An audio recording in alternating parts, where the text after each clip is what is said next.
I was 18, I was an invincible teenager. I don't think I thought about the diagnosis really seriously at that time. I have definitely noticed a change in my daily activities. I'm not able to be as active as I want to be, compete at the level that I want to compete at, and even things like opening a pretzel bag are becoming more difficult. We knew something was wrong. We'd been to the orthopedic surgeon and nobody could figure it out. So when she was diagnosed, it was a shock. Well, I'm so lucky that I did get this later in life and that I was able to raise a family first. And others have such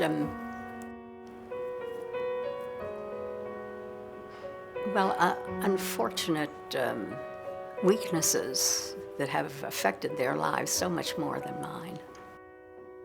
It's a slow progression, from having more difficulty riding a bike to not being able to ride one at all, running, not being able to run, and having more difficulty walking, more difficulty standing up, getting up from a chair, progression slow, and eventually, not being able to get up off the ground and falling more.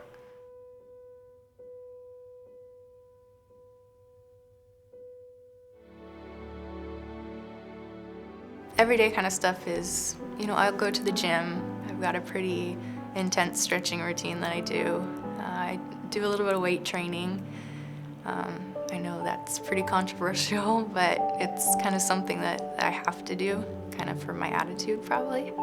She's always been active, and she still is, but it's affecting her. I love to cycle. Most recently I did the Seattle to Portland Bicycle Classic, and I raised money for Terry's foundation. I think I raised about $3,300, and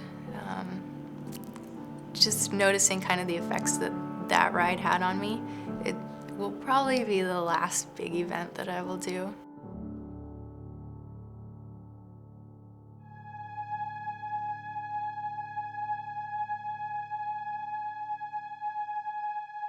Well, there's certainly a lot of frustration. You want to do things that you cannot do, or you want to do things now that you are beginning to realize that you won't be able to do later.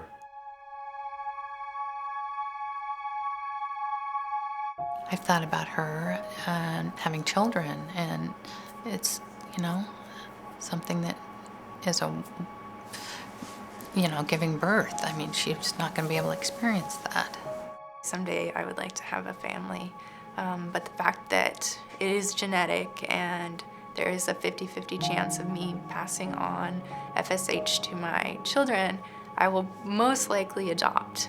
And even then, just like thinking about caring for that child and not knowing exactly where the progression is going to go, definitely makes you think twice about having family. Well, I've had this for 35 years.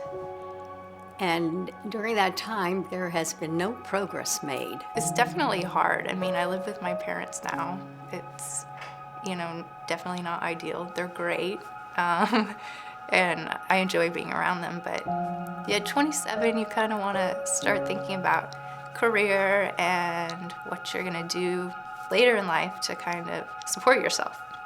And the thought of being in a wheelchair and possibly needing someone to support you is kind of a hard pill to swallow, especially since I'm pretty independent and asking for help is not something I like to do, I